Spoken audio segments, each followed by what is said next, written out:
Assalamualaikum warahmatullahi wabarakatuh. Halo, perkenalkan nama saya Kenia Ayu Chandra Oktavianti, mahasiswi Universitas Nasional Program Studi Ilmu Komunikasi.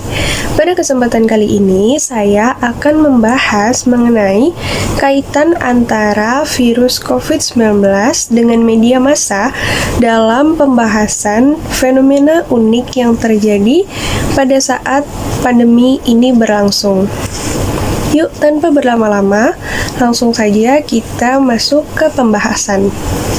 Virus corona baru atau coronavirus disease atau yang akrab juga disebut dengan COVID-19 bermula dari satu provinsi negara Cina, yaitu di Wuhan, Hubei. Virus ini tengah menyebar secara cepat dan mematikan banyak orang akibat terpapar oleh virus yang mematikan ini. Pada awal tahun 2020, tepatnya pada 2 Maret 2020, Bapak Presiden Jokowi bersama Bapak Menteri Kesehatan, Bapak Terawan, mengumumkan kasus pertama COVID-19 yang terjadi di Indonesia. Semenjak kasus pertama itu diumumkan, jumlah kasus COVID-19 juga turut mengalami kenaikan terus-menerus, terutama di Jakarta. Dengan diberitakannya hal tersebut, timbul kepanikan dan keresahan yang dirasakan oleh masyarakat. Masyarakat bisa mengetahui dan memberikan reaksinya mengenai perkembangan virus ini melalui berbagai media yang senantiasa menyiarkannya, baik media massa maupun media sosial. Media-media ini dianggap sebagai saluran utama yang bisa mereka percaya sebagai pemberi informasi terkait pandemi virus COVID-19.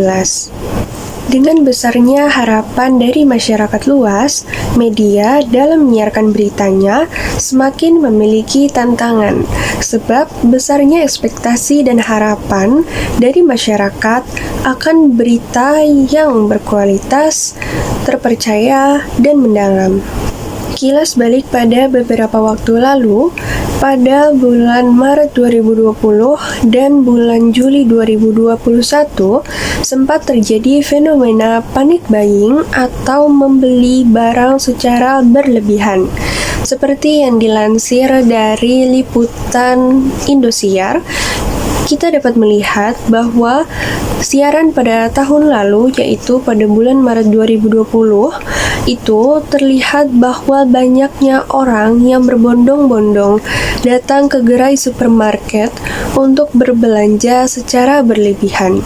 Dari bahan makanan pokok dan segala kebutuhan lainnya, sampai-sampai kita dapat melihat dalam siaran bahwa rak sayuran juga kosong dan antrean yang sangat panjang di kasir. Tak lupa juga dengan kelangkaan masker, hand sanitizer, dan APD.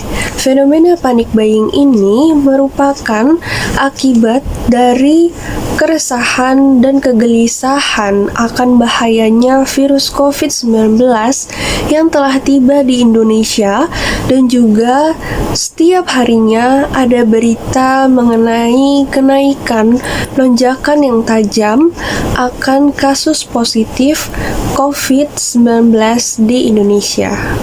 Selanjutnya, dari liputan Metro TV News mengenai fenomena panic buying kedua yang terjadi lagi selang 1 tahun lamanya.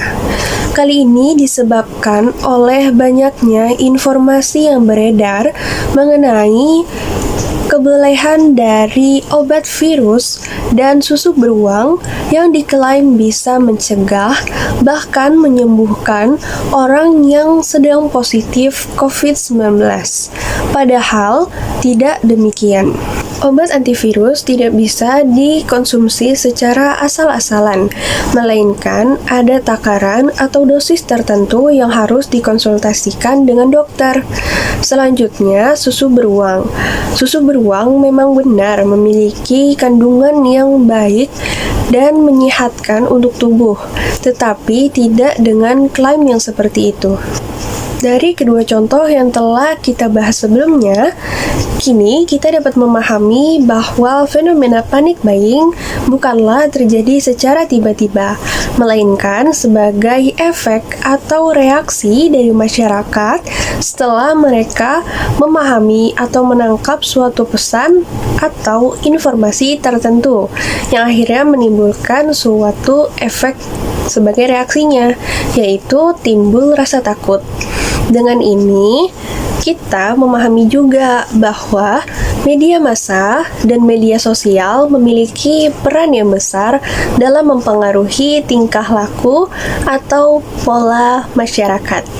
Beberapa peran media diantaranya seperti memberikan informasi terkini terkait virus COVID-19 untuk meningkatkan kesadaran dan kewaspadaan, memberikan informasi mengenai protokol kesehatan yang wajib diterapkan pada masa yang berlaku, dan membantu menangkal pemberitaan bohong atau hoax yang marak tersebar di mana-mana. Dengan demikian, kita dapat mengetahui bahwa adanya kaitan erat antara virus COVID-19 dengan media massa dalam penyebaran informasinya.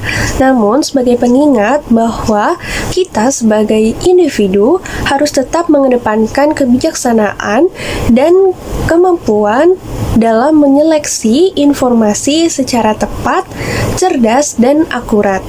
Selesai sudah pembahasan saya mengenai kaitan antara virus COVID-19 dengan media massa dalam fenomena unik yang terjadi selama pandemi ini berlangsung.